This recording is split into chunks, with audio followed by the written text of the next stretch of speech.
Today is an open invitation to meet in our heart spaces, to connect within, and to get to know your own ecosystem as my guest, Jay Coates-Greathouse, shares.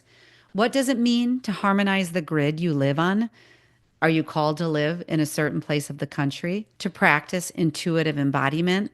Jay mentors and guides both booked and busy women and those wishing to open up to questions coming from within as to how to live out their fullest expression and find peace in the presence and our being.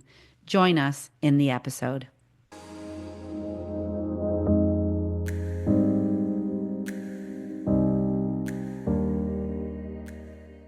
Welcome back to Mystical Sisterhood. Today, I'm joined by Jay Greathouse. I met Jay through Dara Brustein just recently, and I'm so happy to make contact with her. She's a clinical therapist who specializes in intuitive healing guidance, energy work, and somatic and embodiment practices.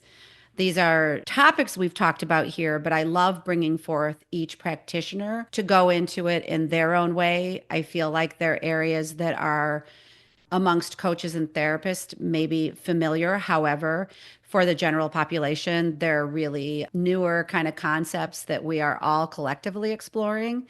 So I'm excited about that, Jay. And I'm excited to dive into how you got into the work, why it's important to you, what's emerging for you, and maybe even what your newest role of motherhood has been teaching you. So, welcome into the mystical sisterhood space. Thank you, Maureen. I'm so glad to be here. Thank you for that beautiful introduction and invitation to just drop into the space with you. I'm really excited for our conversation. Yeah. Sometimes I tell the listeners that we set an intention before we begin.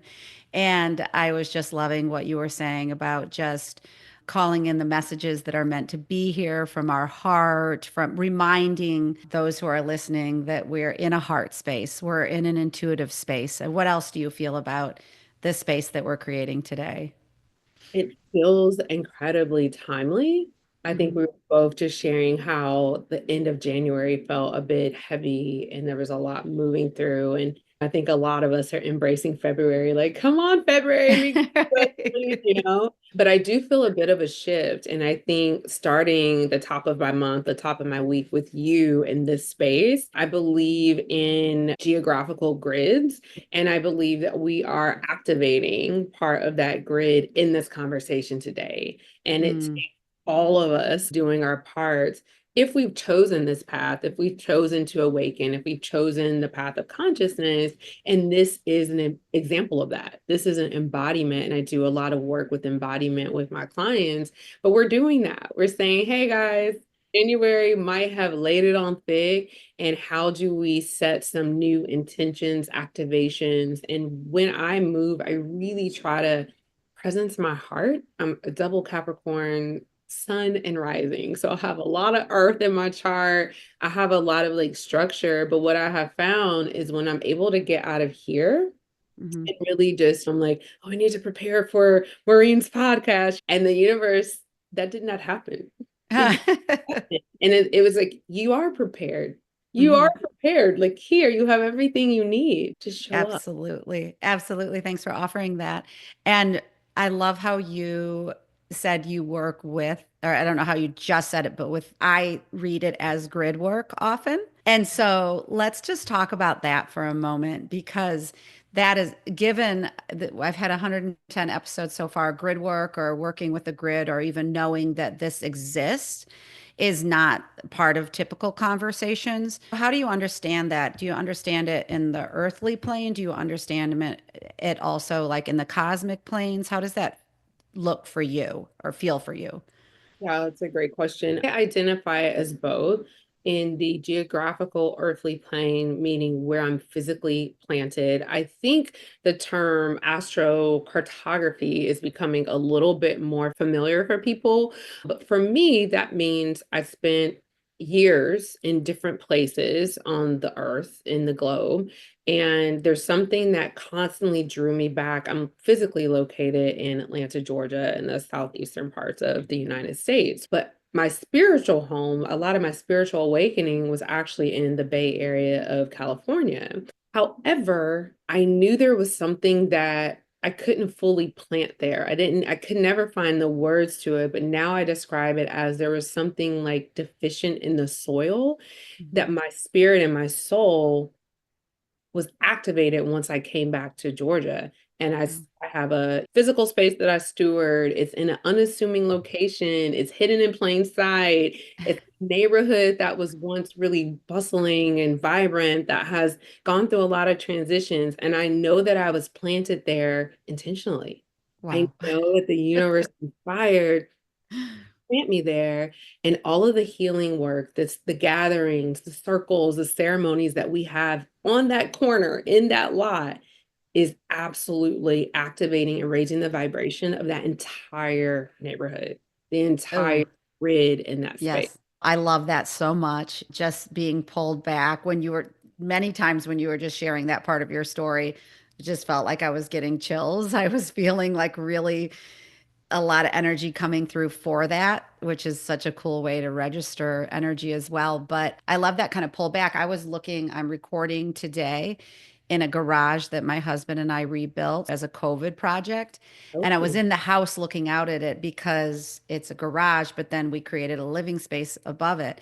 And I think I was at the house looking out at it and I was thinking, that was not for nothing. That was because it started out as like, oh yeah, it's a place you can go out and see clients. It's a place that you can record your podcast. okay. And I saw it from that vantage point in a completely new way. Wow. And I always love that guidance that we seems to pull us and we like what you chose that part, right? You chose that neighborhood, but did you know why yet or did that sort of come to you? It came to me and it makes so much sense.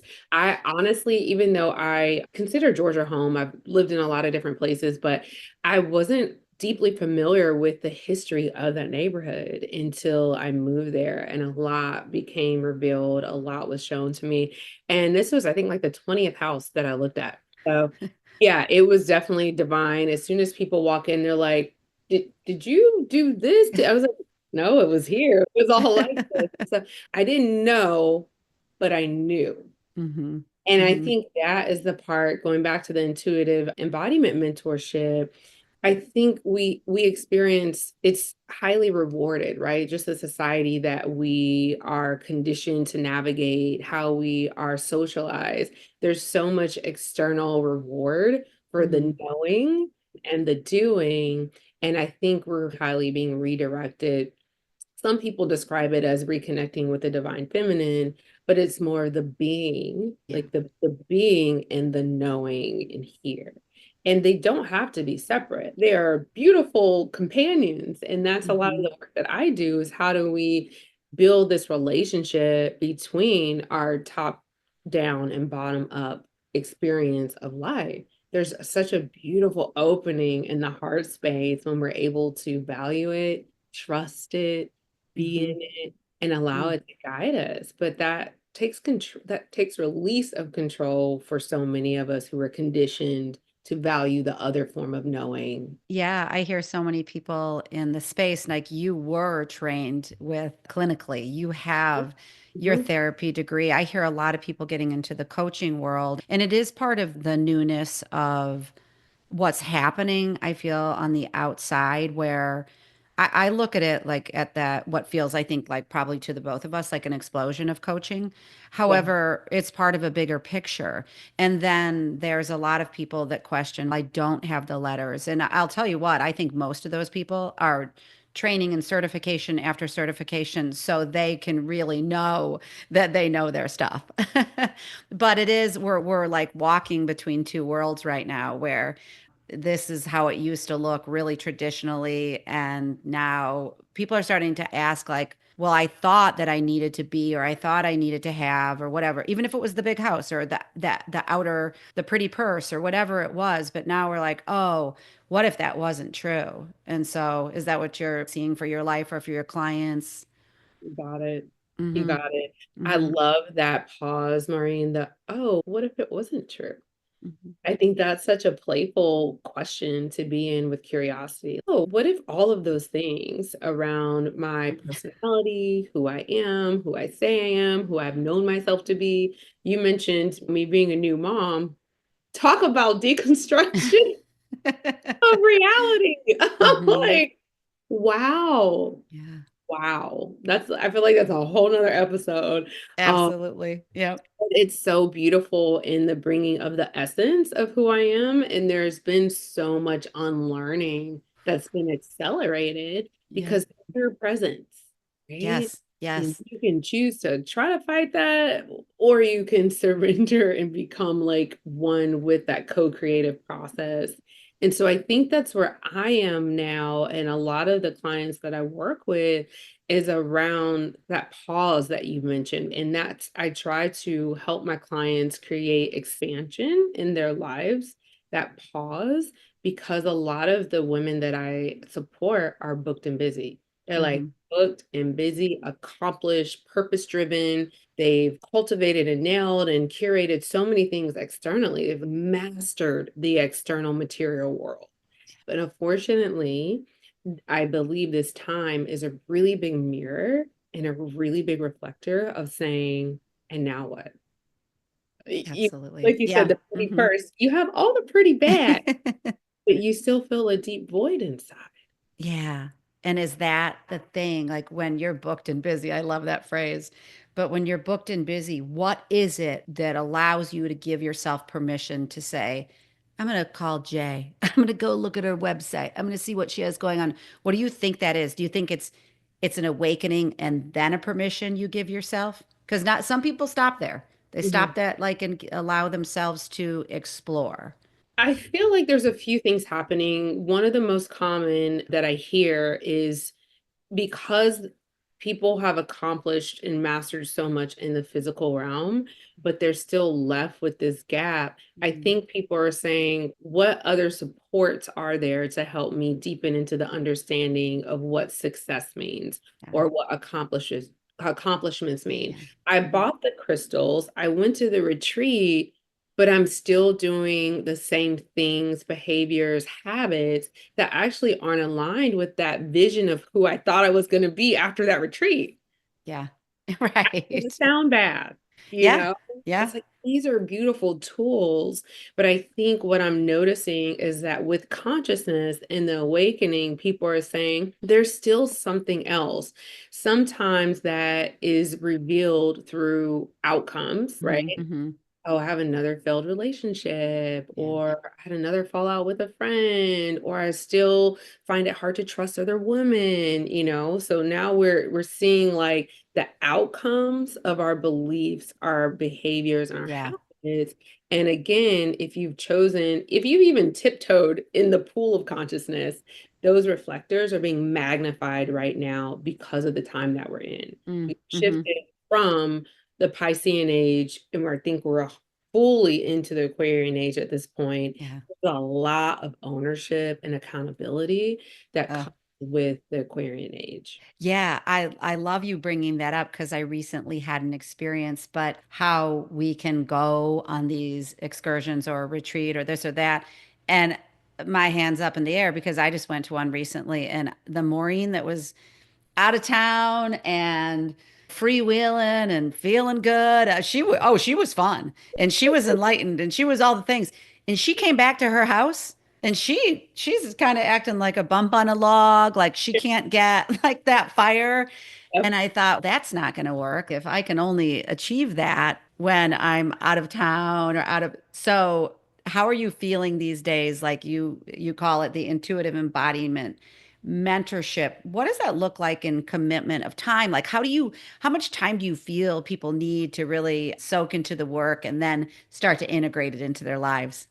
Um, I say a minimum of 90 days for true transformational work. I find that the first month we're really just doing that uncovering, the deep exploration and the trust building. For a lot of the women that I work with, because they are already purpose driven, they've listened to the podcast, they bought the books, like they know the lingo, that there takes a level of dropping in where they have to trust that you can guide them, They have to Mm, trust that you are not just qualified from a credential, but like qualified in your spiritual practice, in your mhm, embodiment, and who I am showing up as. And I think it's beautiful. And so I think that first like month, we're doing that type of work to build that deep relationship. And then we get to the fun stuff and the good stuff and the challenging stuff. And then mhm, the last month is more of that integration, like building practices to help bridge and take them back out into the world. I am also one who does not believe in saturation. I really feel like the universe, the divine, God, however you identify, gave us the playbook with nature. They're like, here, this is all that you need. We're like, what's the meaning of life? How there's no playbook to life. There's a really great guidebook like right in front of us, wow. showing us all the things, teaching us all the ways, you Yeah. know? And so I like to move intuitively with our own seasons and like really honor that. And so if someone comes to me for 90 days, and that's all they need for the year, Yeah. they're good. Hmm. Hmm. Come back when you're ready. Yeah.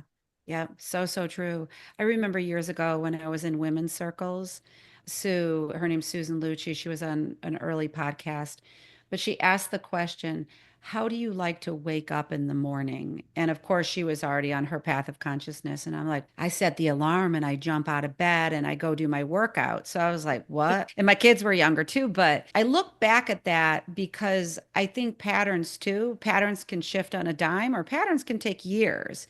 And Yes. that's why I think like I wanted to make like that example of me at the retreat too, was because this is normal. Like you're right. If that's you, if you identify, you're right where you need to be. But I think the pattern shifting I've noticed myself in this wintering, and it was very cold in Chicago and a lot of the country, you guys got cold down there, is that I've been sleeping more.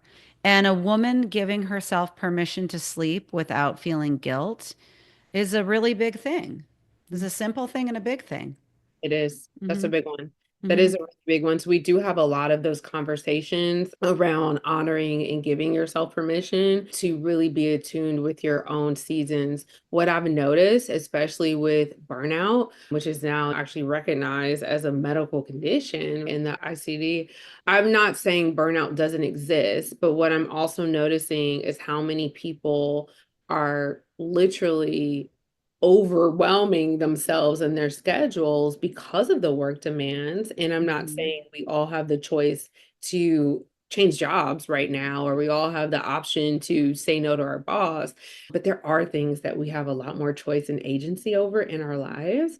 You have to plan the family gathering. Do you have to be the lead on the person who's organizing the friends trip? Do you have to take on Yeah. everyone, challenge? So we have those real conversations. Like a lot of us, especially if we're having these conversations, are probably some of the ones with more capacity, more emotional bandwidth in our communities and our families and our friend groups, but we have to do it differently this time. Gone are the days of martyrdom where women, healers, earth stewards, activists are literally running on fumes and ending Mhm. up not being healthy or helpful to anyone.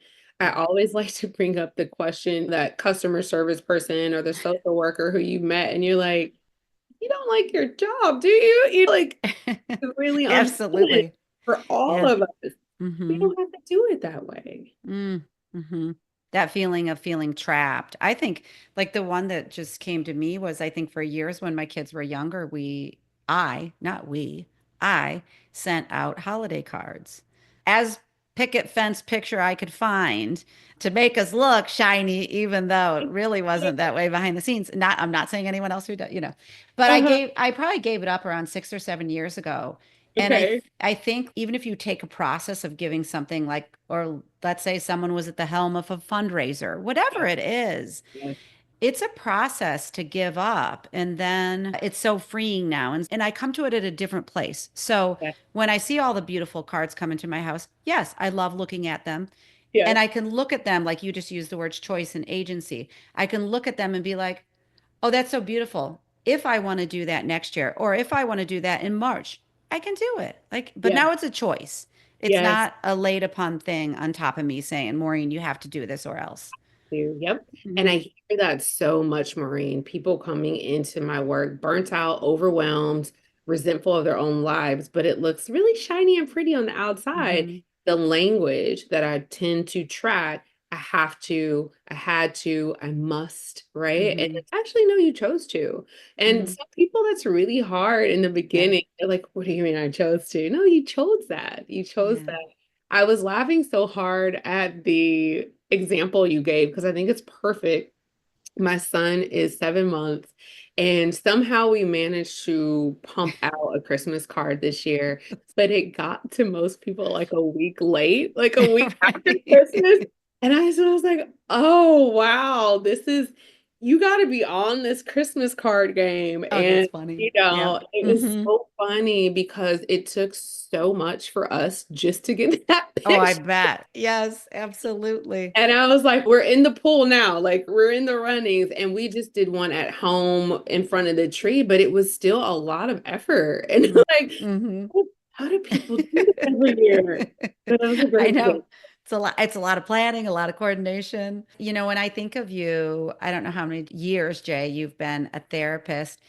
But was it just a natural process for you where you started becoming curious about different modalities that might assist people, or you wanted to bring into your own life, and then you've just gradually curated these new, and then they become practices in your own life and with your clients that create what you're doing today, which might look very different from when you started X amount of years ago?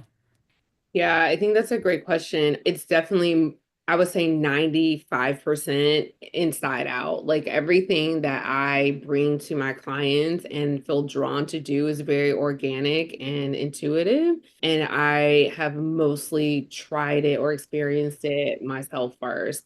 I knew in high school, though, I used to describe it as having a heart of service. So ever since high school, I told my parents, I was like, oh, I'm gonna be a social worker. And that's all I knew. It was like, I'm going to Yeah. be a social worker. And that's the path that I started on. I was in a lot of community care, community agencies and stuff early on, but I realized the limitations. I realized the limitations and the focus around pathology and Mm. pain. And so it took me a while to get to the place of understanding what other options I had. And that I didn't just want to move from a place of scarcity, a place of limitation, a place of feeding people's pain and trauma narratives Yeah. over and over again. It felt like a lot Mhm. of band-aids were being applied. And so thank goodness I was able to work with a subtle energy healer around 25. I shared with you a little bit. I'm going on January. It was 9 years since I gave up alcohol. So I've been alcohol free for 9 years. And a lot of my healing work was energetic, was spiritual, was on the non-physical and metaphysical plane. And Yeah. so once I saw the power of that is really what started me integrating that work into my offerings to others. Love it. Love it. Yeah. And I feel like they're waiting for it now. They're really excited by it. I went to a gathering the other night and it was men and women, and a lot of people were not drinking. And Mhm. I don't think it was just dry January. I think that it's just a new choice that people are, again, giving themselves permission for, paying attention. How do I feel? Especially when you get older and it really does begin to impact how you feel the next morning. And so, yeah, I loved how when we were together just in our meeting that you shared that one of your side jobs, or maybe not even side, was the creation of mocktails and Yeah. spirit-free lifestyle support. Yeah. Yeah. Yeah. I Hmm. love that. What I'm realizing is that I often create the very thing that I desire, right? I Hmm. think Yeah. for a lot of visionaries, a lot of creatives, that's what we do. But yeah, it's been such a beautiful community to offer mystics and mocktails. And I wanted to make it as inclusive as possible because what I learned, I don't identify as an alcoholic. However, there are people within the community that do, there are people within the community that Mm-hmm. don't. Hmm. And I found that it was so important going back to choice, agency, awareness, is just to meet people where they are. And I feel like as humans, sometimes we love to cling to a title, a Yeah. label. well, this is Hmm. what this is, then we define it, and then everybody has to either fit into there or not. Exactly. And that's just never how I've moved. I've been in so many different worlds, so many different communities, and I just find that observation, grace, inclusiveness tend to bring us back to the frequency of love over Mm-hmm. and over again. Mm-hmm. And so it's if you have shared intentions, if you have shared hearts and minds, let's just meet there and Yeah. we can loosen up a little bit on the labels and the titles. Yeah, I agree. And I feel like for many, the labels that have been traditionally used, it's almost like they're becoming even more contracting right now.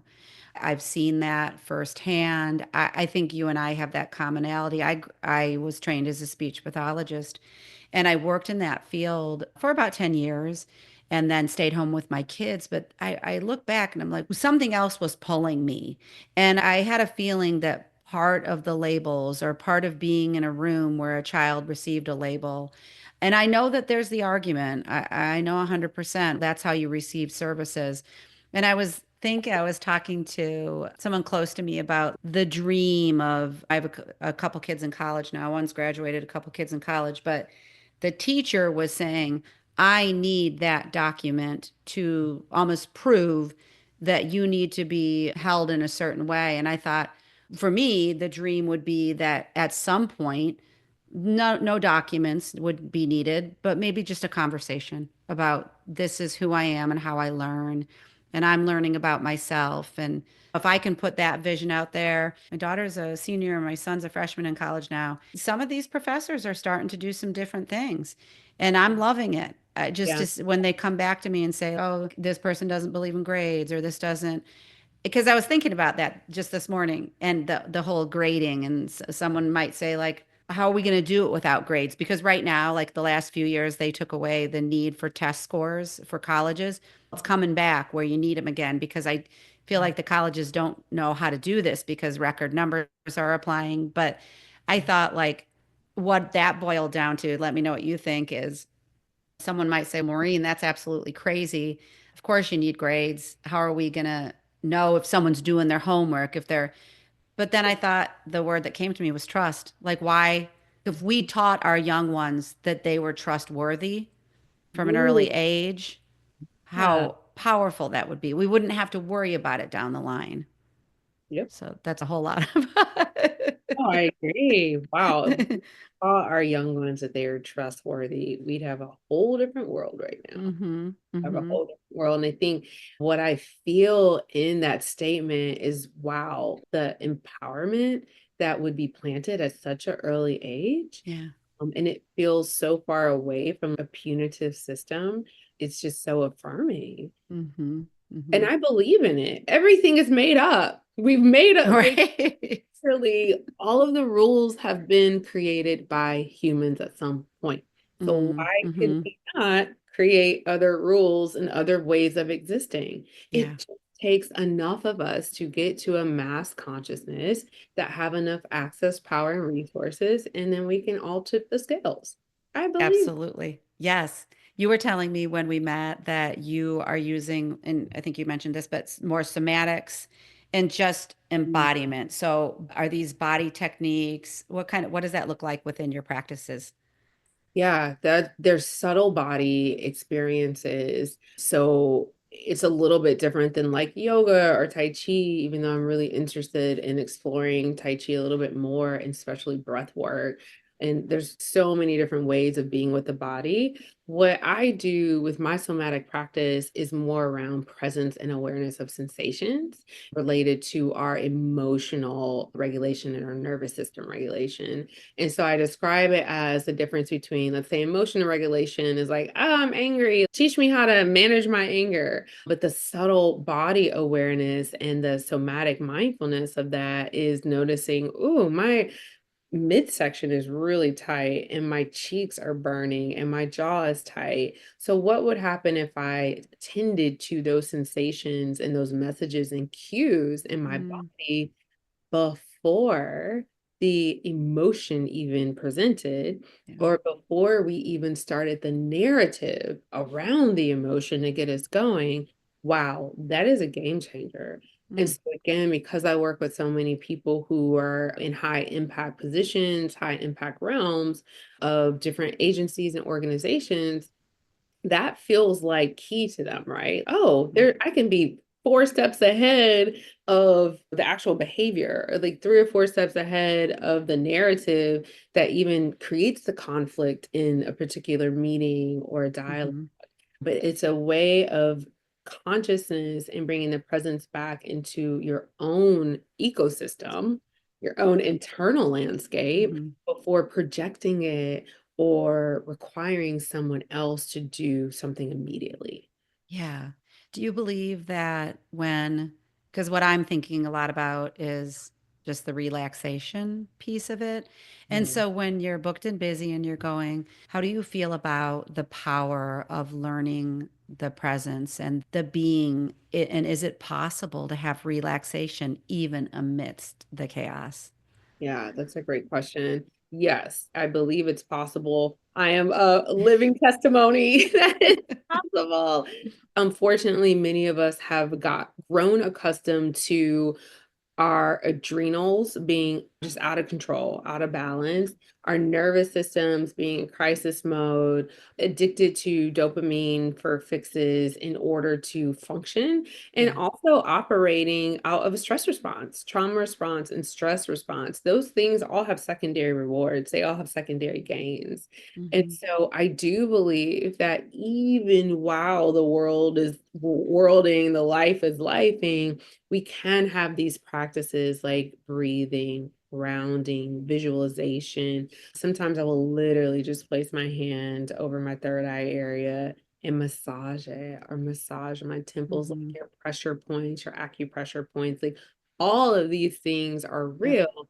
They're ancient wisdom practices that we were just disconnected from. And a lot of the Yeah. disconnection was intentional. And unfortunately, Mm. it was intentional by the same people, Maureen, that made the rules. Not Yes, for- yes. Yeah. I almost see, I know you do a lot of work with women and you've done a lot of work with community. And so I love what you're saying about if someone's watching the video of this, even if they're not, you just described like touching the space of your third eye. Or I just feel like woman to woman, just shoulder to shoulder, face to face, whatever it is, like offering that tool or whatever it is that person needs in the moment, it's really just such a beautiful exchange of love It when we is. can do that. Yeah. It is. I feel like the most common pathway of holding space for my clients is witnessing. I feel like Mhm. what so many women need, Yeah. just to simply be witnessed and held, and as you said, Hmm. loved and supported and affirmed. That goes so far. And my ultimate goal is what I tell my clients is to help support you in returning and becoming the expert of your own internal guidance system. Yeah. I don't need to be the expert of your life. I have no interest in being the expert Yeah. of Yeah. your life, Hmm. right? Like Hmm. I want you to be the lead, the guide, the expert of your own intuitive guidance system. How do Yeah. we get you back there? How do Hmm. we get you to that place where your own knowing is enough and valid, Hmm. and you don't need anything else outside of that understanding? In order to see that clearly, though, we do have to do some of that alignment work, some of Yeah. that recalibration work, because if your nervous system is operating at a 9 more than half of the time, you are going to have skewed vision and you are going Yeah. to see things as a threat most of the time if your nervous Hmm. system is telling you that. Yeah, and you're making me think of what do we turn to when our nervous system gets activated. And I think that one of my longer standing patterns was to reach out to someone else. While Mhm. that can be a beautiful thing, that can also be a band-aid Yeah, it felt like very automaton. My awareness wasn't high. It probably ended up depleting me mhm, more than restoring me. And so mhm. that's a pattern, like, but I want to say that's a pattern that I've reformed and still probably have shades. But this morning I had a moment where my nervous system, something inside was elevated. And I went and sat. I said, you just need to be for a moment. You need to connect, sit down. And it was before I was starting my day. And I took out the sage and lit that and waved it around and just lit a candle and got centered. But I like what you're saying too. I like your mocktail name for the company, Mystics and Mocktails, beautiful. But I love it too because what you're saying is you've cultivated these practices and it's like all of a sudden like I see a woman going out to a store and maybe buying that sage or some whatever it was that they heard or you offered or and all of a sudden they're doing it and they're Yeah. building it into their life Yeah. and like you're saying that's the whole thing, right? Like you Put me out figure of out business. yeah, and yeah, exactly. And you figure out which ones work the best for you. I always say about mystical sisterhood, that's why I love having so many sisters come and share their beautiful work because people can tune into the people that are on their frequency match and they Yeah. resonate with the message. They can go read more.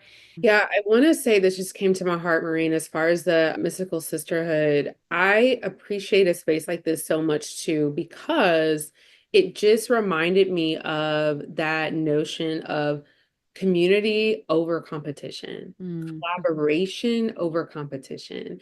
And I heard you, I think you said this a few different times, like there are some other people within our community that have similar pathways. However, no one is Jay. No Mhm. one is the other person. No one is Marine. Mhm. And so when we give ourselves permission to just show up in our full fragrance and Yeah. allow the essence of who we are, the people who are meant to align with us and the people who we're meant to support will find us. And I've Right. seen it over and over again. And the beautiful part, I was joking when I said, put me out of business to my clients, but I have loved that I have long-term clients that we've been in different versions of life together, Yeah. right? Like Mhm. they've evolved, I've evolved, I grow, I offer new skills to them, they bring something to the plate. It's such a beautiful ecosystem. Yeah. And I think when we all, it kind of takes us back to that more communal sense of living where we're not so isolated and siloed. And when we can like go to the market and, Yeah. get a herb from this person or get a book from this person or sit down and have a conversation and tea with Maureen. And Mhm. then you say, oh, I know this person. You should go see like two stalls Yes. from now. Like Right. when we really bring that back into our ecosystem Yeah. and nurture it and nourish those relationships, I do feel like we will continue to see the shifts that we desire. Mm-hmm. Yeah. And if we're just at not the beginning, but the beginning in a way, then abundance will flow. I laughed. I was saying to someone recently that someone will say something to me, and now I just say, like, oh, I got a gal for that because I've had Joe is my one man I've had on the podcast so far, but I can remember every single, there's probably been like, I don't know, 65 people I've interviewed. I remember every name. I remember exactly what she's offering. Hmm. And then I know about it. Then I know, like here's Yeah. this for you Yeah. without Love that. reservation. And we all have to be like, not honest, I don't want to say, but meet ourselves where we are in terms of how free flowing that's been for us in the places we've been guarded or I've been that way in the past. Like, and I think that me choosing what I do now and choosing to have this platform, this ecosystem, that's for me. That's for me to know that the world is abundant and Yeah. the gifts are flowing and the work is needed in the world. I know Yeah. that. So many different versions. Yeah. I Yeah. love the world is abundant and the gifts are flowing. You Uh-huh. gotta post that somewhere. Yeah. I love that. It's so funny. I had written, I don't know, 6 or 7 questions. I didn't look at one of them today because I just didn't really need to. But Jay, as we kind of finish, what have I missed? Is there anything else about your work that you'd like to go into before we kind of finish today? No, I think we touched on the essence of most things. Yeah, the ceremony work, the gatherings, the individual guidance. I think I feel really full and Okay. I do too. And I always ask if there was a message that was emerging or that you wanted to leave with the listeners, especially for this time? Is there anything that's coming through? What came through was around the Mm-hmm. community for competition. And then you succinctly put that into the world is abundant, the gifts are flowing. That is the message, Maureen. That is what I'm taking from this, because the energy of fear that many people are navigating right now, it just feels like an illusion from whatever side it's coming from, whether it's scarcity, whether it's political, whether it's not knowing your gifts. And I just want to remind people to trust it. Trust your gifts, trust your path, and find people to support you. We're out here, we exist. Mm-hmm. Maureen has a gal for you. Like, now is the time, energetically, cosmically, astrologically. People have been predicting this time for decades. People Mm-hmm. have been saying there's going to be a great awakening. There's going to be a great awakening. It has been happening gradually, but now the energy is so ripe and so potent that you have access. We have access to energies, expansion, codes, knowledge that I don't think we've had access to in this type of way in the past, because we've removed, again, since we're in the age of Aquarian, which has shifted away from needing an intermediary, right? You don't need like the guru in the sky. Coaches are great, mentors are great. People who have dedicated and devoted cultivating their crafts, like that is important, right? I'm not just saying go sit with anyone. And it's not as far as you think it is. I think Mm-hmm. sometimes we get so stuck on that dangling carrot, like I just need one more certification, or I just need to do this or this. It's right here, Yeah. Mm-hmm. right in front of us. Mm-hmm. It is right in that next breath. It is right in your heart song. It's that thing that you wake up feeling. It's that nudge, that tugging in your soul that you know that you're meant here. You're meant to do here. Mm-hmm. Say Yeah. yes to it now. Now is the time. You don't have to rush. This is not urgency, but this is a direct invitation of saying the path is open, and you just need to say yes. That was Powerful. the message. That was powerful. I'm just soaking that in, and I knew there was more. Yeah, thank you to you, Jay, to sit in this space. It's open to you at any time. Your grounded presence, your, when you were just talking about that, like, I'll meet you in the heart space. I feel like that's one of the quotes of yours that emerges today. I'll meet you in that heart space. You're invited here. It reminds me of the Rumi quote about, I'll meet you there. There's a field. I'll meet you there. But it's right here. It's right Favorite here. quote, one of my Yeah. favorite quotes. Out, what is that? I'll be on the field of right and wrong. There's a field, I'll meet you there. Yeah. Yeah. It's so pretty. So And that's what, what you just yeah. said, Maureen, but the field is here. Yeah.